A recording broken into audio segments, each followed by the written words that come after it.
ये बकरी खत्म केलं ना मैं ऐसे बिल्कुल खराब नहीं है हवा हवा हल्ले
ये जब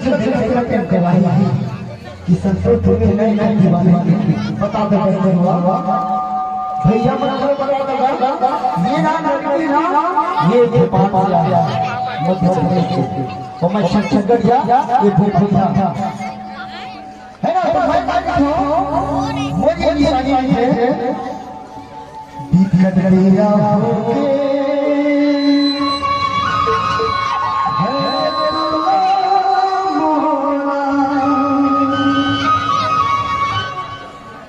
कटरिया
महना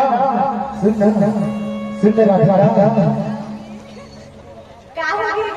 मैं कुछ जानता मोर दिल है ना इतना इतना इतना दर्द आई मेरे कब तक बताओ 5 कुंटल। अच्छा तो मैं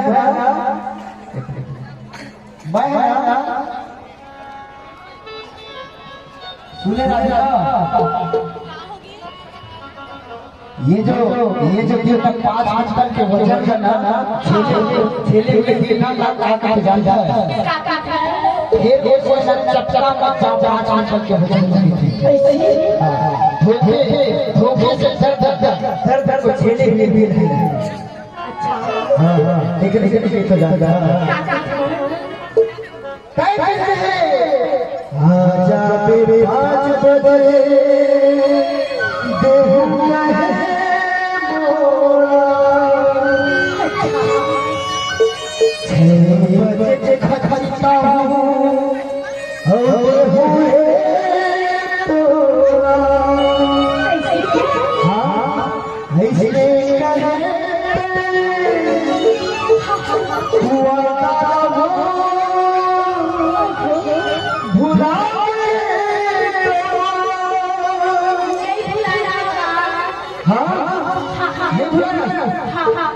चल ठीक नहीं भी आया तो ठीक है बात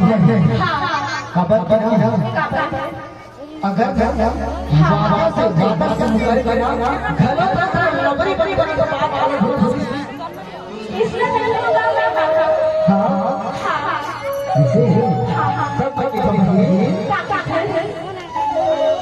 हमें मौका का इंतजार है हमें मौका तो दीजिए हमें मौका का इंतजार है हमें मौका तो दीजिए।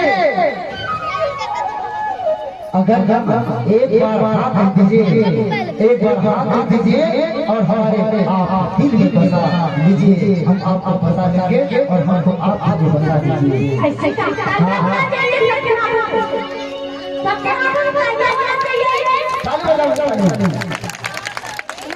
मैं चलो मैं क्या ध्यान बरकरार बड़ा इंतजार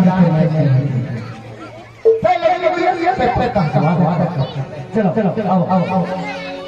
मैं